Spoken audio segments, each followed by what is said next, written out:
আজকে সকালে ঘুম থেকে উঠতেই মা ডাক দিল, দেখে যা তোর জন্য কি এনেছি। আমিও ঘর থেকে বেরিয়ে দেখি ও বাবা আমার জন্য আমার প্রিয় গলদা চিংড়ি মাছ এনেছে। আবার আমি যেভাবে ভালো খাই মানে নারকেলের দুধ দিয়ে সেভাবেই রান্না করছে।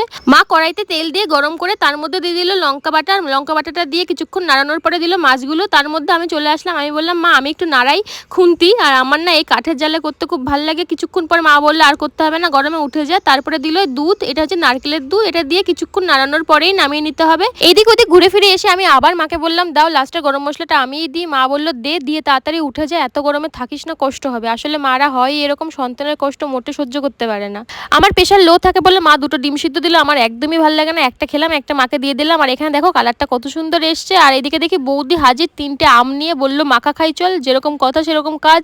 লঙ্কাগুলো পুড়িয়ে নিয়ে ভালো করে চটকে চটকে লেবু পাতা দিয়ে মাখিয়ে নিল, সঙ্গে একটুখানি চিনিও দিল, কারণ আমটা এত টক। মাকে দিলাম, মা তো বললো সুন্দর হয়েছে, আমারও খুব ভালো লেগেছিল কিন্তু ভীষণ টক ছিল।